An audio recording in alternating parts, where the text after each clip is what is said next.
ప్రభువైన యేసుక్రీస్తు నామములో మీ అందరికీ నా ప్రత్యేకమైన వందనవచనాన్ని తెలియజేస్తున్నాను. ఒక మాట మనం ప్రార్థన చేసుకొని మనం వాక్య ధ్యానం చేద్దాం. మహాపరిశుద్ధుడా, ప్రేమ కలిగిన తండ్రి, దయాళుడైన మా యేసయ్యా, నీకు వందనాలు చెల్లిస్తున్నాను దేవా. గడిచిన కాలమంతా ప్రభువా, మరి నీ కృపలో మమ్మల్ని దాచావు తండ్రి. నిజంగా నీ సేవకుని, సేవకురాలని, కుటుంబాన్ని, సంఘాన్ని మీరు కాపాడుతూ వచ్చారు తండ్రి. అందును బట్టి నేను మనసారా స్తుతిస్తున్నాను ప్రభువా. మరి ఈ 9 సంవత్సరాలు అయ్యా ఈ సేవా పరిచర్య అనుభవం తండ్రి, అనేక ఆత్మీయ పాఠాలను, అనుభవాలను ప్రభువా మీరు నేర్పిస్తూ వచ్చినందుకు ప్రభువా నేను స్తుతిస్తున్నాను తండ్రి. అయ్యా మరి నీ వారు ప్రభువా, నీ ఎన్నికలో ఉన్నవారు ప్రభువా, మరి నీ సంఘంగా కూడుకొని నిన్ను ఆరాధించే ధన్యతనిచ్చావు తండ్రి. అయ్యా ప్రతి తరములోనూ, ప్రతి పరిస్థితిలోనూ కొంత శేషాన్ని తండ్రి నువ్వు నిలబెట్టేది అయ్యా. అయ్యా ఇప్పుడు శేషంగా కూడుకున్న మరి స్థానిక సంఘస్థులైన వీళ్ళందరి వరకు తండ్రి నీ సన్నిధిలో ప్రార్థన చేస్తున్నాను ప్రభువా. కొద్ది నిమిషాలు తండ్రి నీ వాక్యాన్ని సమయంలో మేము ధ్యానం చేయబోతున్నాం ప్రభువా. మా అందరితో నువ్వు మాట్లాడండి దేవా. మనుష్యుడు రొట్టె వలన మాత్రమే కాదు కానీ దేవుని నోట నుండి వచ్చు ప్రతి మాట వలన బ్రతుకుతాడన్నావు తండ్రి. నీ మాటలో జీవం ఉన్నది, ఆ జీవం మనుషులకు వెలువై ఉందన్నావు తండ్రి. ఆ వెలుగు ఈ రాత్రి మమ్మల్ని తాకాలని ప్రార్థన చేస్తున్నాం ప్రభువా. మా జీవితాలను బలపరచమని కోరుకుంటూ యేసు ప్రభు సర్వశక్తి గల నామములో స్తుతించి ప్రార్థన చేస్తున్నాను పరమ తండ్రి, ఆమేన్. ప్రభు అయిన యేసుక్రీస్తు నామములో మరొకసారి మీ అందరికి కూడా నా ప్రత్యేకమైన వందనవచనాలను తెలియజేస్తున్నాను. మరి ముఖ్యంగా స్థానికంగా ఈ స్థలంలో నిలిచి దేవుని పనిచేస్తున్న మరి సేవకునికి, సేవకురాలకి, కుటుంబానికి కూడా నా ప్రత్యేకమైన వందనవచనాలను ఈ సమయంలో దేవుని సేవకునిగా నేను తెలియజేస్తున్నాను. నిజంగా నేను కూడా బహుశా కర్నూలు ప్రాంతానికి వచ్చి 1 నెల తక్కువగా 9 సంవత్సరాలు ఏమవుతుంది. నిజంగా నా అనేక అనుభవాలు పంచుకుంటూ వస్తుంటే నిజంగా దేవుడు కూడా నా ద్వారా కూడా కొన్ని విషయాలు నేను కూడా 2012వ సంవత్సరం డిసెంబరు 12వ తారీఖు నేను కర్నూలు ప్రాంతానికి రావటం జరిగింది. అది ఇంచుమించు 1 నెల తక్కువ నేను కూడా ఈ దేవుని పరిచర్యలోకి వచ్చి 9 సంవత్సరాలు పూర్తి వస్తుంది. కనుక ప్రభువు నా మనసులో పెట్టిన కొన్ని మాటలు ఈ సమయంలో మీకు పంచుకోవాలని నేను ఇష్టపడుతున్నానండి. పరిశుద్ధమైన బైబిల్ గ్రంథంలో మాట రాయబడింది, చదువుకొని మన వాక్య ధ్యానంలో కొనసాగం. తిమోతికి రాసిన 2వ పత్రిక ఒకసారి చూస్తే, తిమోతికి రాసిన 2వ పత్రిక 2వ అధ్యాయం 13వ వచనాన్ని ఒకసారి మనం చదువుదాం. దయచేసి పరిశుద్ధమైన బైబిల్ గ్రంథంలో నుంచి తిమోతికి రాసిన 2వ పత్రిక 2వ అధ్యాయం 13వ వాక్యాన్ని చదువుతున్నాం. మనము నమ్మదగని వారమైనను ఆయన నమ్మదగిన వాడుగా ఉండును. ఆయన తన స్వభావమునకు విరోధంగా ఏది చేయడు. మనందరము నమ్మదగని వారము అని దేవుని వాక్యం సెలవిస్తుంది. నిజంగా చాలాసార్లు సంఘానికి వస్తున్న మనందరం కూడా నమ్మదగని వారిగా ఉన్నాం. కానీ మనం ఆరాధన చేస్తున్న దేవుడు నమ్మదగిన దేవుడు. నిజంగా నమ్మదగిన దేవుడు ఈ స్థానిక సంఘానికి, సేవకుని కుటుంబానికి, సంఘములో ఉన్న సహోదర సహోదరులకి నిజంగా దేవుడు తోడుగా ఉన్నాడు. నిజంగా దేవుడు తోడుగా ఉన్నాడు కాబట్టి ఇంకా ఈ పరిచర్య ఇలా ముందుకు కొనసాగుతూ ఉంది. కనుక నమ్మదగని మనల్ని నమ్మదగిన దేవుడు తన బలిష్టమైన రెక్కల కింద ఈ 9 సంవత్సరాలు కూడా ఆయన తన పరిచర్యను కాపాడుతూ వచ్చాడండి. అందుకే మనం ఆరాధన చేస్తున్న దేవుడు ఏమై ఉన్నాడంటే, ఒక మాట మీ చేత చదివించాలని నేను ఇష్టపడుతున్నాను. ఎవరంటే ఆయన నమ్మదగిన వాడు అన్నాడు. ఒకసారి చూడండి, విలాప వాక్యములో కూడా 3 అధ్యాయం 23వ వాక్యంలో ఒక మాట రాయబడింది. మీలో ఎవరైనా ఒక చదవచ్చు. విలాప వాక్యముల గ్రంథము 3:23. 3:23.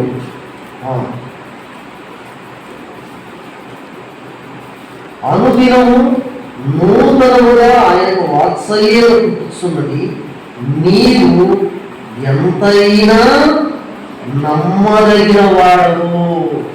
నిజంగా మనము ఆరాధన చేస్తున్న యేసు ప్రభు ఎవరై అంటే, మనం ఆరాధన చేస్తున్న ఈ క్రీస్తు ప్రభుల వారు నమ్మదగిన వాడు. ఆయన ఎంతైనా నమ్మదగిన వాడు. ఈ విషయం మొట్టమొదటిగా మనం గుర్తుపెట్టుకోవాలి. ఈ లోకంలో ఏ మానవుడు నమ్మదగిన వాడు కాదు. ఈ లోకములో ఏ మనిషి నమ్మదగిన వాడు కాదు. కానీ దేవుడు మాత్రమే ఆయన ఎంతైనా నమ్మదగిన వాడు.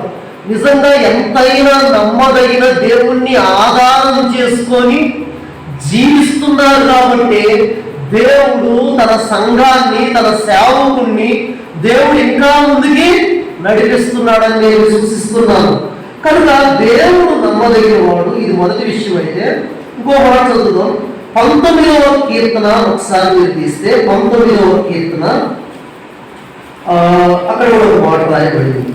దేవుడు నాకు ఈ స్థలానికి వచ్చిన తర్వాత ప్రభు నా మనసులోకి తీసుకొచ్చాడు కొన్ని మాటలు. అవి నేను మీతో మాట్లాడాలని ప్రాముఖ్యంగా ఇష్టపడుతున్నాను. చాలా జాగ్రత్తగా ఈ మాటలు మనము చూద్దాం. 7వ వచనాన్ని ఒకసారి చూద్దాం. 7. యెహోవా నియమించిన ధర్మశాస్త్రము యథార్థమైనది, అది ప్రాణమును తెప్పరిల్లజేయును. యెహోవా శాసనము నమ్మదగినది అన్నాడండి. అక్కడ చూడండి, దేవుని యొక్క ధర్మశాస్త్రము, దేవుని యొక్క శాసనాలు ఏంటంట, ఇవి నమ్మదగినది. గుర్తుపెట్టుకోవాలి. మనము ఆరాధన చేసే దేవుడు ఆయన నమ్మదగిన వాడు అనే విషయం మొట్టమొదటిగా మనం గుర్తుపెట్టుకోవాలి. ఈ లోకంలో నమ్మదగిన దేవుడు ఆయన ఒక్కడే అనే విషయం మనం ఎప్పుడు మర్చిపోకూడదు. రెండో విషయం ఏంటంటే, దేవుడు మనకు అనుగ్రహించిన ఈ వాక్యము, ఈ ధర్మశాస్త్రము, ఈ శాసనాలు, ఈ ఆజ్ఞలు, ఈ కట్టడలు, ఈ ధర్మశాస్త్రం ఇదేంటో తెలుసా, ఇది నమ్మదగింది. మనం ఆరాధన చేసే దేవుడు నమ్మదగిన వాడైతే, ద సెకండ్ వన్, రెండవది ఏంటంటే దేవుడు మనకు అప్పగించిన వాక్యము అందుకే మొదటి తిమోతికి రాసిన పత్రిక 1వ అధ్యాయం 17వ వచనాన్ని ఒకసారి చూస్తే అక్కడ మాట్లాడుతున్నాను.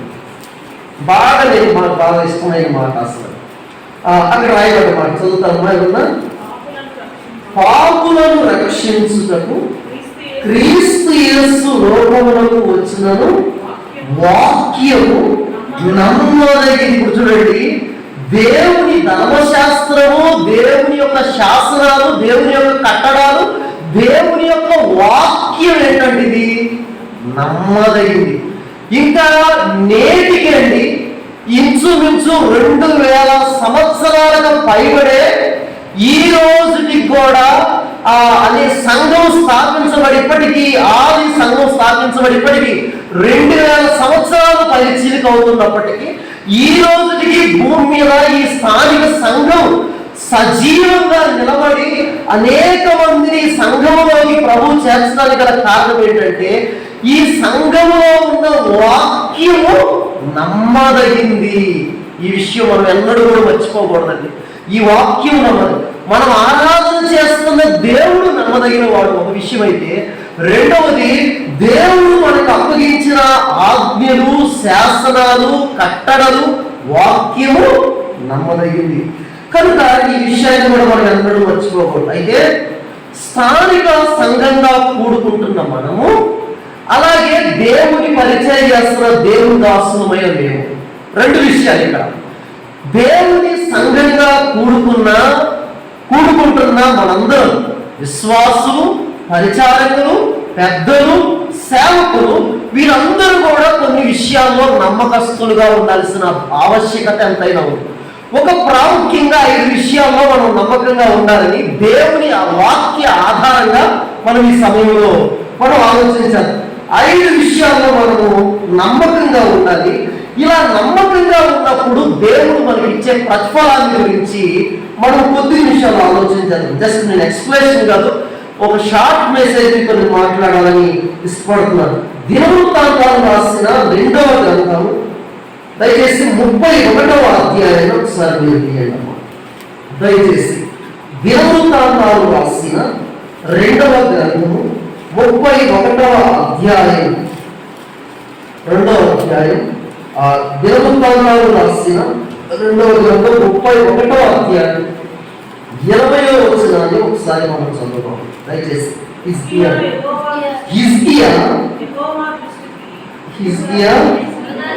యూదా దేశమంతటను ఇలా జరిగించి తన దేవుడైన యెహోవా దృష్టికి అనుకూలంగాను యథార్థంగాను నమ్మకంగాను పనిచేయచ్చు వచ్చెను. నిజంగా దేవుని సేవకుడై హిజ్కియా అండి. కనుక హిజ్కియా ఎలా ఉన్నాడంట? ఆయన ఆ దేవుని దృష్టికి అనుకూలంగా ఉన్నాడంట. దేవుని దృష్టిలో ఆయన ఎలా ఉన్నాడంట? యథార్థంగా ఉన్నాడంట.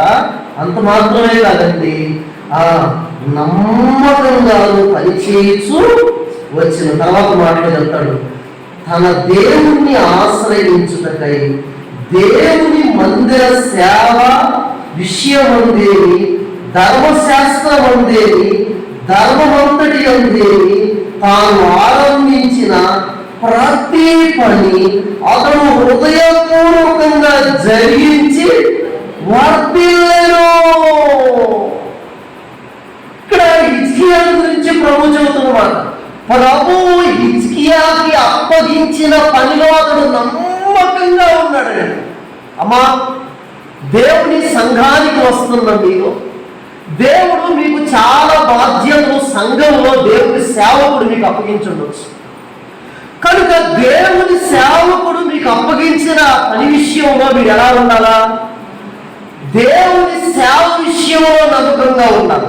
అయ్యా, మనం పలానా సాటికి వెళ్ళి స్వార్థకి వెళ్దాం, నమ్మకంగా ఉండాలి. కనుక మనం మీటింగ్స్ ఉన్నాయి, కనుక సంఘంలో పరిచయం చేయాలి. కనుక ఈ విషయం ఎలా ఉండాలా? మనం నమ్మకంగా ఉండాలి. చాపలేసే విషయం, దేవుడు మనల్ని ప్రేమించి మనకు అప్పగించే ప్రతి చిన్న విషయంలో కూడా మనం ఎలా ఉండాలంటే నమ్మకస్తులుగా ఉండాలని ప్రభు వాక్యం సెలవిస్తుంది. నేను ఎప్పుడు బైబిల్ గ్రంథంలో ఒక మాట ఇష్టపడతాను ఏంటో, నమ్మకమైన రాయవారి అంటే ఔషధం వంటి వాడు అంటాడు. ఔషధం ద్వారా ప్రయోజనమా అప్రయోజనమా? ప్రయోజనం. కనుక సంఘంలో కావచ్చు, సమాజంలో మనకున్న వివిధ పనుల్లో కావచ్చు, మీ ఉద్యోగంలో కావచ్చు, పనిలో కావచ్చు, ఇంట్లో కావచ్చు, సంఘంలో కావచ్చు, మీకు అప్పగింపబడిన ప్రతి పనిలో కూడా మీరు ఏం చేయాలంటే హృదయపూర్వకంగా నమ్మకంగా ఆ పని ఏం చేయాలా? జరిగించాలి. అలాగే దేవుడు మాకు అప్పగించాడు దేవుని పరిచర్య, సంఘాన్ని కార్యమని. అది మేము ఆ పని విషయంలో ఎలా ఉండాలి? ఒకసారి జ్ఞాపకం, మాకు హెచ్చరికే, కూర్చున్న మీకు హెచ్చరికే. కనుక దయచేసి నేను చెప్తున్నాను, దేవుడు మనకు అప్పగించిన పని విషయంలో హిజ్కియా ఎలా ఉన్నాడండి? ఎలా ఉన్నాడమ్మా? నమ్మకంగా ఉన్నాడు. అదే చెప్తున్నాను, మనం ఆరాధన చేస్తున్న దేవుడు నమ్మదగిన వాడు, మనకు అప్పగించిన వాక్యం నమ్మదగింది. అయితే మనం ఎలా ఉండాలి? నమ్మదగిన వారంగా ఉండాలి, నమ్మదగని వారంగా ఉండాలి. నమ్మదగిన వారంగా ఉండాలని ప్రభు సెలవిస్తున్నాడు. అందుకే చెప్తున్నాడు, దేవుడు మనకు అప్పగించిన ప్రతి పనిలో మనం ఎలా ఉండాలమ్మా? నమ్మకంగా ఉండాలి. ద సెకండ్ వన్, రెండవది ఏ విషయంలో నేను నమ్మకం ఉండాలి అంటే యెషయా గ్రంథాన్ని ఒకసారి 8వ అధ్యాయం, ఐజయా చాప్టర్ 8, యెషయా గ్రంథం 8వ అధ్యాయం ఒకసారి చూస్తే 2వ వచనాన్ని ఒకసారి చదువుదామా? అక్కడ మొదటి వచనం కూడా చదవచ్చు. మరియు యెహోవా నీవు గొప్ప ఫలాన్ని తీసుకొని మహేషావాల్ హస్బస్ అను మాటలు సామాన్యమైన అక్షరములతో దాని మీద వాయువు నా నిమిత్తము నమ్మకమైన సాక్ష్యం పలుకుటకు. ఇక్కడ చూడండి, రెండవ మాట ప్రభు చెబుతుంది ఏంటంటే సాక్ష్యం ఇచ్చుటలో నమ్మకంగా ఉండాలి. మా గుర్తుపెట్టుకోండి జాగ్రత్త. దేవుడు మనకు అప్పగించిన పని విషయంలో మనం నమ్మకంగా ఉండాలి.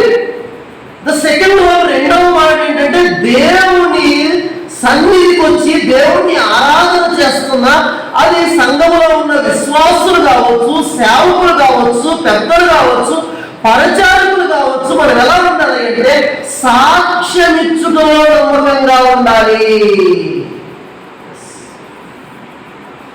ఏంటమ్మా నీ సాక్ష్యం? బ్రదర్, ఏంటయ్యా నీ సాక్ష్యం? నువ్వు రక్షింపబడి చాలా కాలం అవుతుంది. నువ్వు రక్షింపబడి యేసు ప్రభుని హృదయంలో చేర్చుకొని చాలా సంవత్సరాలు అవుతుంది. అయితే నువ్వు నీ ఇంట్లో నుంచి బయటకు వస్తున్నావు. నీ పరిశుద్ధమైన బైబిల్ గ్రంథాన్ని తీసుకొని నువ్వు నడుచుకుంటే నీ వీధిలో నుంచి మందిరానికి వస్తున్నావు, లేదంటే ఒక మార్కెట్కి వెళ్తున్నావు. కానీ నువ్వు వెళ్ళిన తర్వాత నీ రోడ్డుకి అటువైపు ఇటువైపు కూర్చొని ఉంటారు కదా ప్రజలు. వాళ్ళు నీ గురించి ఏమని మాట్లాడుతున్నారు? నిజంగా కొన్నిసార్లు అండి సాక్ష్యము అనేది మాటల ద్వారానే కాదు, మన క్రియల ద్వారా కూడా సాక్ష్యం ఇవ్వాలి. ఇంకో మాట చెప్పంటారా, మన మాటలు తక్కువ పని చేయాలా, మన క్రియలు ఎక్కువ శబ్దం చేయాలి. నా మాటలు అర్థమవుతుంది మీకు అనుకున్నాను.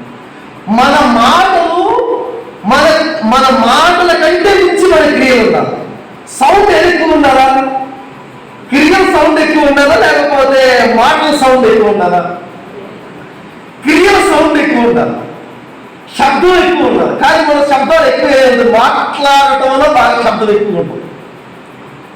నేను నిజంగా చెప్తున్నాను, ఒక దేవుని సేవకుడిగా చెప్తున్నాను. నిజంగా మాదిరికరమైన జీవితమే సాక్ష్య జీవితం. మాదిరి జీవితం అంటే మారిన జీవితమే మాదిరి జీవితం. మళ్ళా చెప్తున్నా మాట అర్థమవుతుందా? మాదిరి జీవితం అంటే మారిన జీవితమే మాదిరి జీవితం. నా జీవితం మారకపోయింది అనుకో, నేను మాదిరిగా ఉంటా. నేను మాదిరిగా లేకపోయానుకో ప్రభువు గురించి నేను సాక్షి గల. అందుకే నేను చెప్తున్నా, రెండవ మాట ఏంటంటే ప్రభువు సంఘానికి వస్తున్న మనము, దేవుణ్ణి సేవిస్తున్న మనము ఆ సాక్ష్యం ఇచ్చుకులో మనం ఎలా ఉన్నారన్నమా నమ్మకం ఉండాలి. ఒకటి పని చేయడంలో నమ్మకం ఉండాలి, రెండవది సాక్ష్యం ఇచ్చుకులో నమ్మకం ఉండాలి. తర్వాత మొదటి తిమోతికి రాసిన పత్రిక 1వ అధ్యాయం ఒకసారి, మొదటి తిమోతికి రాసిన పత్రిక 1వ అధ్యాయం 13వ వచనాన్ని ఒకసారి మనం చదువు. పూర్వము దూషకుడును హింసకుడును హానికరుడైన నన్ను తన పరిచర్యను నియమించి నమ్మకమైన వారిగా ఎంచినందుకు అక్కడ చదివారు. ఇప్పుడు చూడండి, పరిచర్యలో నమ్మకంగా ఉండాలి. అర్థమవుతుందా బ్రదర్ అండ్ సిస్టర్స్? నా మాటలు అర్థమవుతాయని మీకు అనుకుంటున్నాను. ఇప్పుడు ఇక్కడ ఏమంటారంటే, ఒకప్పుడు పూర్వం నేను ఎలాంటి వాడిని, పౌలు గారు ఇస్తున్న సాక్ష్యం ఇది, పౌలు గారు ఇస్తున్న స్టేట్మెంట్. పూర్వము యేసు ప్రభువు నేను సొంత రక్షకుని అంగీకరించక ముందు, యేసు ప్రభువు నా హృదయంలో చేర్చుకోక ముందు, యేసు ప్రభు యొక్క రక్తదానంతో కడగబడక ముందు నేను దూషకుణ్ణి, నేను హింసకుణ్ణి, నేను చాలా హానికరుణ్ణి. అయితే తన పరిచర్యను నియమించి నమ్మకమైన వాడిగా ఎంచినందుకు అంటున్నాడు అక్కడ. అంటే దేవుడు అప్పగించిన పరిచర్య విషయంలో కూడా మనం ఎలా ఉండాలి? నమ్మకంగా ఉండాలి. పరిచర్య అంటే మీరేమనుకుంటున్నారండి మీ దృష్టిలో? పరిచర్య అంటే పుల్పిట్ మీద పైకి ఎక్కి వాక్యం చెప్పాలనుకుంటున్నారు. మీరు పరిచర్య అంటే ఏమనుకుంటున్నారు? పరిచర్య అంటే ప్రతిదీ వస్తుంది. దేవుని మందిరంలో జరిగే ప్రతిదీ కూడా పరిచర్య కిందకే వస్తుంది. ఉదాహరణ చెప్తాను. దేవుని మందిరం ఓడవటం అనేది ఒక పరిచర్య. దేవుని మందిరంలో చాపలేయటం అనేది ఒక పరిచర్య. నిజంగా దేవుని సంఘానికి వస్తున్న వారి కొరకు ప్రార్థన చేయటం అనేది ఒక పరిచర్య. పాట కీర్తనలో పాడటం అనేది ఒక పరిచర్య. అంటే దేవుని సంఘంలో పలువిధ పరిచర్యలు ఉన్నాయి. దేవుని సంఘ సేవకుడు సేవకురాలు ఒక్కరే చేసే సేవ కాదు. కనుక సంఘం అంతా కలిసి చేయాలి. నాకేమో నేను అంతా అయిపోయిన తర్వాత కరెక్ట్గా స్టార్ట్ అయిన గంట వస్తుంటే కుదరదు. ఎవరు అప్పగించిన పరిచర్యలో వాళ్ళు ఏం చేయాలంటే నమ్మకంగా కొనసాగాలి. అమ్మా, కొంతమందికి స్వార్థ చెప్పే పరిచర్య భాగం ఉంటుంది. కొంతమంది తొలగిపోతుంటే, అమ్మా సిస్టర్ ఈ రోజు ఎందుకు ప్రార్థనకు రాలేదు అని వాళ్ళు పరామర్శించి వాళ్ళ కౌన్సిలింగ్ ఇచ్చి దేవుని మాటలు చెప్పి వాళ్ళ మందిరాన్ని నడిపించే పరిచర్య కొంతమందికి ఉంటుంది. కొంతమంది అనుకుంటారు కేవలం ఈ బయట తీసుకుని నిన్నప్పుడు వాక్యం చెప్తేనే పరిచర్య అనుకుంటున్నారు. కేవలం ఒకటే కాదండి. కనుక నీలో ఏ సామర్థ్యం ఉందో వాయిద్యాలు వాయించడం అనేది అదొక రకమైన పరిచర్య. కనుక దయచేసి చెప్తున్నాను, ఒకప్పుడు మనము సంఘానికి వెలుపటి వాళ్ళం, సంఘానికి సంబంధించిన వాళ్ళం కాదు.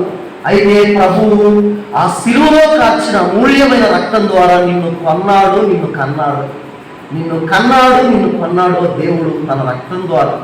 అయితే నీకు ఆయన అప్పగించిన ప్రతి పరిచర్యలో ఎలా ఉండాలా? దేవుడు అప్పగించే పనిలో నమ్మకం ఉండాలా? పరిచర్యలో నా సాక్ష్యం ఇచ్చులో నమ్మకం ఉండాలా? పరిచర్యలో నమ్మకం ఉండాలా? ద ఫోర్త్ వన్ మాట లూకాసు సువార్త 16వ అధ్యాయం ఒకసారి.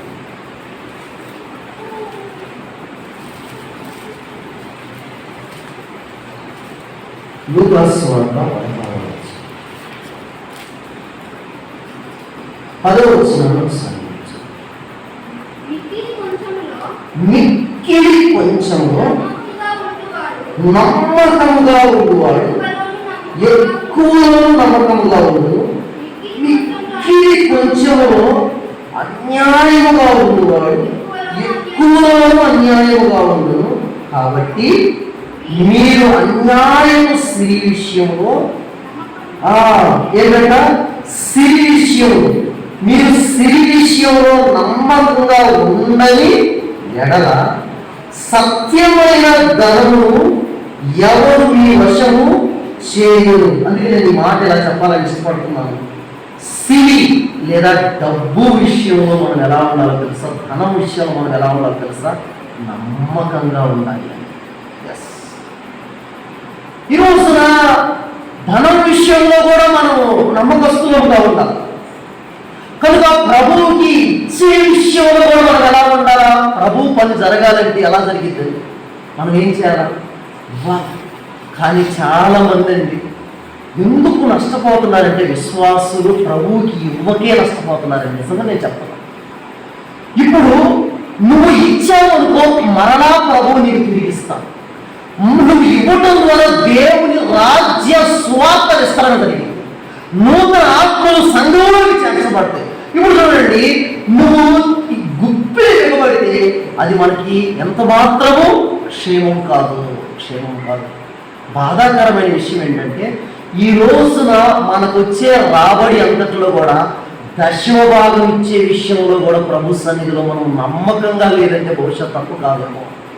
ఏంటి, ఎన్నిసార్లు దేవుని పరిచర్యలో వాడవలసిన సొమ్ము నీ వ్యక్తిగత అవసరాలకు ఎన్నిసార్లు ఉపయోగించుకోలేదంటే? నిజంగా చెప్తున్నాను, దేవుని సేవలో ఉపయోగపడవలసిన సొమ్ముని వాడుకుంటూ చాలాసార్లు మన వ్యక్తిగత అవసరాలకి సేవా డబ్బును ఉపయోగించుకొని దేవుని సొమ్ముని దొంగలిస్తున్న దొంగల వంటి భవిష్యత్ తప్పు కాదేమో. నిజమే చెప్తున్నాను. కనుక దేవునికి ఇచ్చే విషయంలో కూడా సిరి విషయంలో కూడా మనం ఎలా ఉండాలంటే నమ్మకంగా ఉండాలని దేవుని వాక్యము సెలవిస్తుంది. ఎందుకని నేను చెప్తున్నానండి, ఇది ఎక్స్ప్లెనేషన్ చాలా ఉంది, అందుకే షార్ట్గా చెప్తున్నాను. పని విషయంలో మీరు నమ్మకంగా ఉండాలి. కనుక పరిచర్య విషయంలో నమ్మకంగా ఉండాలి, సాక్ష్యం ఇచ్చుటలో నమ్మకంగా ఉండాలి. అంత బాగా సిరి డబ్బు విషయంలో కూడా మనందరం ఎలా ఉండాలండి? చాలా నమ్మకంగా ఉండాలి. ఇప్పుడు చూడండి, మనకి 100 రూపీస్ వచ్చిందనుకో, దాంట్లో నుంచి 10 రూపాయలు తీయటం పెద్ద కష్టం కాదు. కానీ ఒక 10,000 రూపాయలు వచ్చిందనుకో, దాంట్లో నుంచి 100 రూపాయలు దాంట్లో నుంచి తీయటం, 1000 రూపాయలు తీయటం కొంచెం. 10,000 వచ్చిందనుకో, దాంట్లో నుంచి ఒక 1000 రూపాయలు తీయటం కష్టం. 1,00,000 రూపాయలు వచ్చిందనుకో, దాంట్లో నుంచి 10,000 తీయటం కాదు. 10 లక్షలు వచ్చిందనుకో, దాంట్లో నుంచి అమ్మో ఇంత. నిజమేనండి, చాలాసార్లు మన కుటుంబం దేవుని యొక్క ఆశీర్వాదం అనుభవించకపోవటానికి గల కారణం ఏంటంటే, నిజంగా సొమ్ము విషయంలో మనం నిజంగా నమ్మకంగా లేవు. అందుకే నేను చెప్తున్నాను, పని విషయంలో నమ్మకంగా ఉండాలి, సాక్ష్యం ఇచ్చుటలో నమ్మకంగా ఉండాలి, పరిచర్యలో నమ్మకంగా ఉండాలి, డబ్బు విషయంలో నమ్మకంగా ఉండండి. మీరు ద 5th one 5వ మాట, 1 కొరింథీయులకు రాసిన పత్రిక 4వ అధ్యాయం ఒకసారి.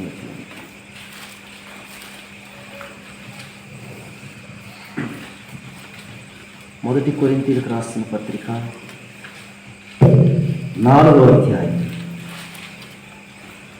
1 కొరింథీయులకు రాసిన పత్రిక 4వ అధ్యాయం 1-2 వచనాలని సమయంలో మనం చదువుతాం. ఇలాగున క్రీస్తు సేవకులు మరియు దేవుని మర్మముల విషయంలో గృహ నిర్వాహకులు మరియు ప్రతి మనుష్యుడు మమ్మును భావింపవలెను. మరియు గృహ నిర్వాహకులను ప్రతి వాడు నమ్మకమైన వాడునై ఉండుట అవశ్యం. ఇక్కడ చూడండి, 2వ వచనం, గృహ నిర్వాహకత్వంలో మనం ఎలా ఉండాలో తెలుసండి? నమ్మకం ఉండాలి. గృహ నిర్వాహకత్వం అంటే దేవుడు మనకు అప్పగించిన ప్రతి దాని విషయంలో మనం ఎలా ఉండాలి? నమ్మకంగా ఉండాలి. అందుకే 5వ మాట చెప్తున్నాడు, గృహ నిర్వాహకత్వంలో మనం ఎలా ఉండాలంటే నమ్మకస్తులముగా ఉండాలి.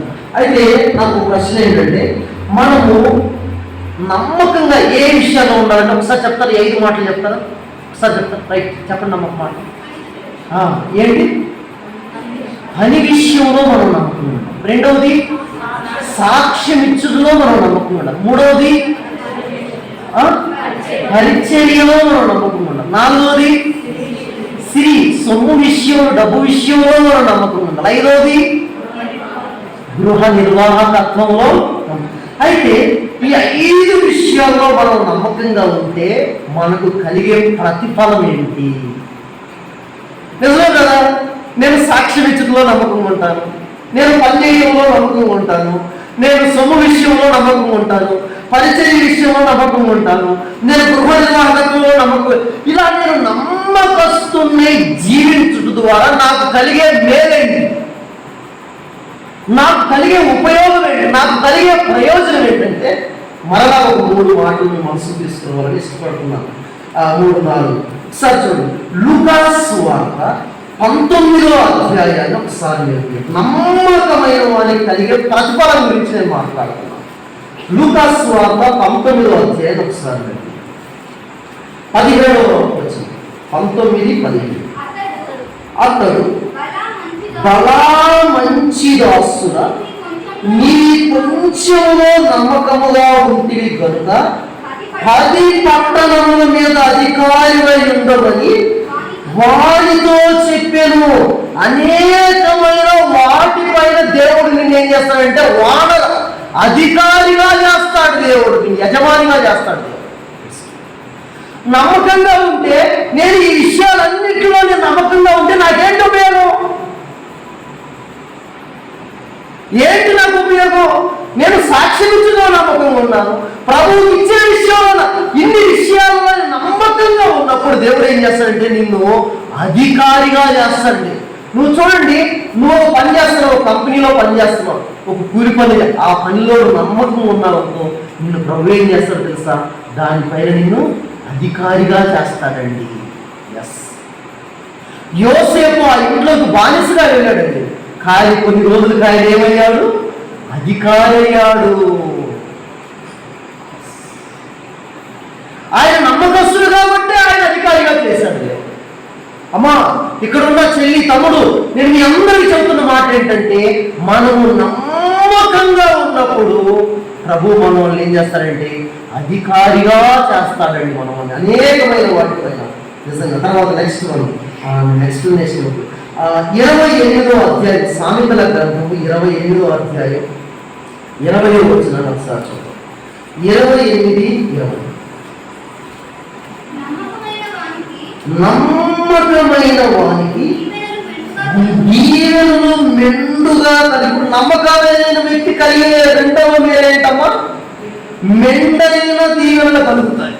నా మాటలు అర్థమవుతుందే నేను మీకు అనుకుంటున్నాను. కనుక నమ్మకంగా మీరు జీవిస్తే మెండైన దీవెనలు, అనేకమైన వాటిపైన దేవుడు మిమ్మల్ని అధికారిగా చేస్తాడు. బట్ సేమ్ టైం ప్రభు అంటున్న మాట ఏంటంటే మెండైన దీవెన కలుగును అంటున్నాడు. బా, నిజంగా చాలాసార్లు మనం ప్రభు విషయంలో మనం నమ్మకంగా ఉండట్లేదు కాబట్టి మనం మెండైన దీవెన, ఆత్మ సంబంధమైన దీవెన మనం అనుభవించలేకపోతున్నాం. నిజంగా మెండైన ఆశీర్వాదం మన కుటుంబం అనుభవించలేకపోతుంది. దయచేసి బ్రదర్స్ అండ్ సిస్టర్స్, నేను చెప్తున్న మాట ఏంటంటే, మీరు నమ్మకంగా ఉన్నప్పుడు 5 విషయాల్లో మెండైన దీవెన ప్రభు మీకు కలిగిస్తాడు. అంత మాత్రమే కాదండి, మత్తయి సువార్త 25వ అధ్యాయం ఒకసారి తీద్దాం. Matthew chapter 25. మత్తయి సువార్త 25వ అధ్యాయం ఒకసారి తీస్తే, మత్తయి సువార్త 25వ అధ్యాయం 21వ వచనాన్ని ఒకసారి చదువు. అతని యజమానుడు, బలా నమ్మకమైన మంచి దాసుడా, నీవి కొంచెములో నమ్మకముగా ఉంటివి, నిన్ను అనేకమైన వాటి మీద నియమించెదను, నీ యజమానుని సంతోషంలో పాలు పొందమని అతనితో చెప్పెను. నమ్మకస్తుడి కలిగే మరొక దీవెన ఏంటో తెలుసా? యజమాని సంతోషంలో పాలు పొందుకుంటాడండి. అవి నిజంగా ప్రభు సంతోషంలో మనందరూ పాలుభాగస్తున్నాం. కనుక ప్రభు యొక్క సంతోషంలో నువ్వు పాలుభాగస్తున్నావాలంటే, కనుక సేవకుడి సంతోషంలో మనం పాలుభాగస్తున్నావాలి. అప్పుడేమవుతుందంటే నిజంగా అది ఎంత ఆనందదాయకమైన విషయమో, అదెంత దీవెనదాయకమైన విషయమో, అదెంత మేలైన విషయం అండి. అందుకే నేను చెప్తున్నాను, నమ్మకస్తుని కలిగే మొదటి ప్రతిఫలం ఏంటంటే అతనికి దేవుడు అనేకమైన వాటిపైన అధికారిగా చేస్తాడు. రెండవ విషయం ఏంటంటే మెండైన దీవెన కలిగిస్తాడు. మూడవ విషయం ఏంటంటే యజమాని సంతోషంలో పాలు పొందుతాడు. 4వ 4వ మాట, అత్యంత ప్రాముఖ్యమైన మాట ఇది. ప్రకటన గ్రంథము 2వ అధ్యాయం ఒకసారి. ప్రకటన గ్రంథం 2వ అధ్యాయం తీస్తే అక్కడ 10వ వచనంలో ఒక మాట రాయబడుతుంది. చాలా అద్భుతమైన మాట. ఇదిగో మీరు శోధింపబడినట్లు అపవాది మీలో కొందరిని చెరలో వేయబోతున్నాడు. 10 దినములు శ్రమ కలుగును, మరణము వరకు నమ్మకముగా ఉండును, నేను నీకు జీవ కిరీటం ఇచ్చేదను. కనుక నువ్వు నమ్మకంగా ఉండాలి బ్రదర్, నువ్వు నమ్మకంగా ఉండాలి. కనుక బైబిల్లో ఉన్న అనేక మంది గురించి నేను చెప్పగలను ఈ సమయం. ఈ నమ్మకమైన అంశాల గురించే దాదాపుగా 4-5 వారాలు మాట్లాడాను. నిజంగా మోషే దేవుని సన్నిధిలో ఒక నమ్మకస్తుడు, అబ్రహాము ఒక నమ్మకస్తుడు, దావీదు ఒక నమ్మకస్తుడు, హనన్యా ఒక నమ్మకస్తుడు, దానియేలు నమ్మకస్తుడు, తుకీకు నమ్మకస్తుడు, తిమోతి నమ్మకస్తుడు, పౌలు నమ్మకస్తుడు, ఒనేసిము నమ్మకస్తుడు, ఎపఫ్రా నమ్మకస్తుడు. ఈ రోజున స్థానిక సంఘంలో చేరి ఆరాధన చేస్తున్న మనందరం నమ్మకస్తులుగా ఉన్నప్పుడు, ఆ నమ్మకాన్ని మనం మరణం వరకు కాపాడుకున్నప్పుడు నేను చెప్తున్నానండి, మనము జీవ కిరీటాన్ని పొందుకుంటాం.